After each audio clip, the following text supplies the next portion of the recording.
আমরা দেদারসে শরিক করে বেড়াচ্ছি, আমরা শিরিক করে বেড়াচ্ছি, অথচ শিরিক পৃথিবীর ডেঞ্জারাস, জটিল এবং কঠিন পাপ।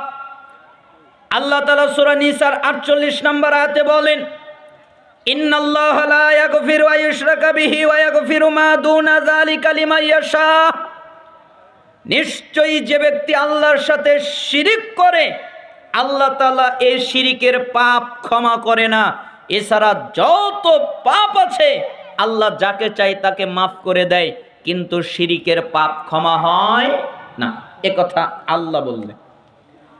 সূরা মায়েদা 72 নম্বর আয়াত, আল্লাহ তাআলা বলেন, ইন্নাহু মান ইউশরিক বিল্লাহ, নিশ্চয়ই যে ব্যক্তি আল্লাহর সাথে শিরিক করে, আল্লাহর সাথে অংশী স্থাপন করে, আল্লাহর সাথে অংশীদার সাব্যস্ত করে, ফাকাদ হারামাল্লাহু আলাইহিল জান্নাহ, আল্লাহ তার জন্য জান্নাতকে হারাম করে দেন।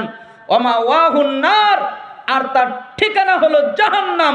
ওমা লিয-যালিমিনা মিন আনসার, আর এ হলো জালেম, এর কোনো সাহায্যকারী নেই, এর কোনো সহযোগিতাকারী নেই। সে সাহায্যকারী হিসেবে আল্লাহকে পাবে না, সে সাহায্যকারী হিসেবে আল্লাহর নবীদের পাবে না, সে সাহায্যকারী হিসেবে মালাক ফেরেশতাদের পাবে না, সে সাহায্যকারী হিসেবে কোনো আলেম, কোনো আল্লাহর ওলি বন্ধু তাদেরকে পাবে না, সে সাহায্যকারী হিসেবে বাপ মা ভাই বন্ধু কাউকে পাবে না, সাহায্যকারী হিসেবে কাউকে পাবে না। সে হলো জালেম, সে হলো জুলুমকারী, ওর ঠিকানা জাহান্নাম, আর জান্নাত ওর জন্য হারাম। কেন? ও আল্লাহর সাথে শিরিক করত। আল্লাহ তাআলা সূরা আনামে 18 জন নবীর নাম উল্লেখ করলেন। এক এক করে 18 জন নবীর নাম উল্লেখ করার পরে বললেন, ওয়ালাউ আশরাকু লাহাবিতা আনহুম মা কানু ইয়ামালুন। এই 18 জন নবীর একজন নবীও যদি শিরিক করত, তাহলে আমি তাদের আমলকে বাতিল করে দিতাম, তাদের আমলকে বরবাদ করে দিতাম, তাদের আমলকে নষ্ট করে দিতাম। তার মানে নবীরাও শিরিক করতে পারে না, এই অনুমতি তাদের নেই।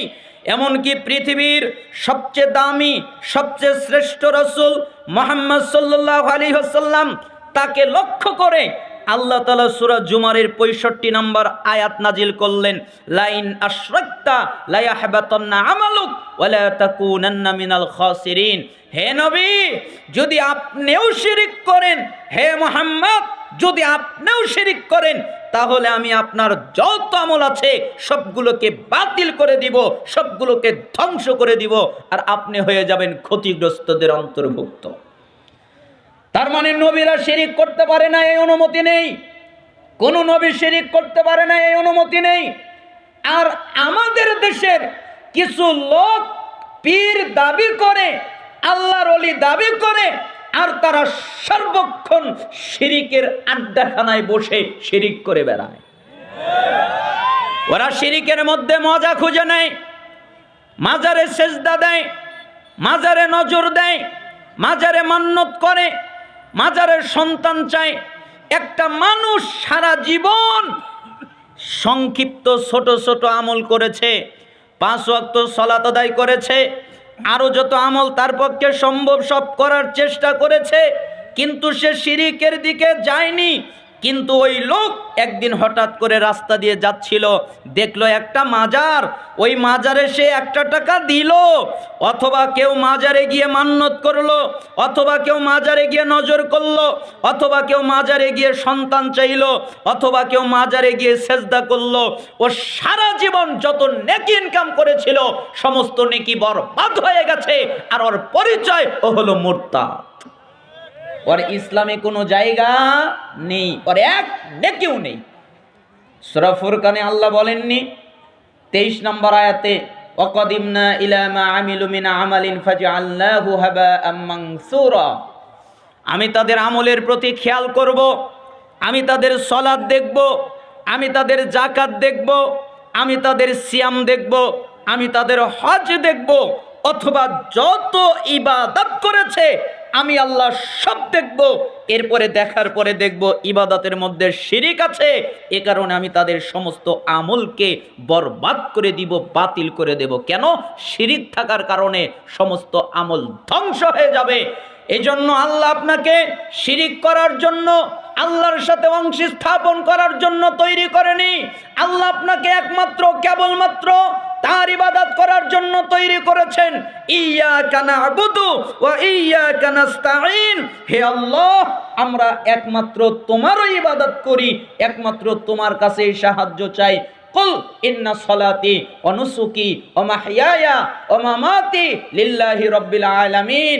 হে নবী আপনি বলে দেন, তাদেরকে জানিয়ে দেন, নিশ্চয় আমার সালাত, নিশ্চয় আমার কুরবানি, নিশ্চয় আমার জীবন, নিশ্চয় আমার মরণ সবকিছু আল্লাহ তাআলার জন্যে।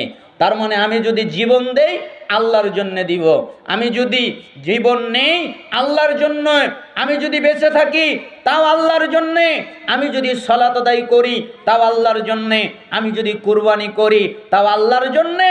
মাজারওয়ালার জন্যে কুরবানি করার জন্য আল্লাহ আমাকে তৈরি করে নাই। অতএব কেন শিরিক করবে?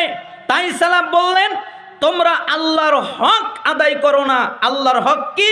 আল্লাহর ইবাদত করা, একমাত্র তার দাসত্ব করা, একমাত্র তার বন্দেগী করা, একমাত্র তার ইবাদত করা, তার সাথে কাউকে শরীক না করা, এটাই হলো আল্লাহর হক।